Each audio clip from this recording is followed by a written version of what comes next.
Welcome back to the RAYSHAPE 3D channel. Today, we'll show you how to 3D print temporary dental crowns using the RAYSHAPE Edge E2. First, we scan the patient's mouth to capture a digital model. Next, we use design software to customize the crown and export it as an STL file and import it into Voxeldon's Tango. Here, we set up the print parameters, including layer thickness and support structures. Once everything is ready, we slice the design to generate an RS file using the free shape panel software provided with each RAYSHAPE 3D printer. Next, we get the RAYSHAPE Edge E2 ready by cleaning the platform and resin tank for precise dental crowns. We use RAYSHAPE's temporary crown and bridge resin for its durability and natural look, ensuring strong and lifelike results.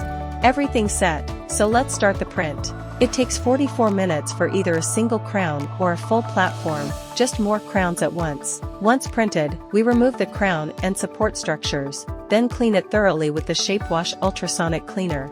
Next, we cure the crown in the Shape Cure plus 4-5 minutes to harden it. After that, we use a steam cleaner to remove any residue and make final adjustments. Finally, we fit the crown on the patient's model to ensure a perfect, natural fit. Will you 3D print crown in-house? Share your thoughts in the comments below, we'd love to hear from you. Don't forget to like, subscribe, and hit the bell for more exciting updates. Thanks for watching.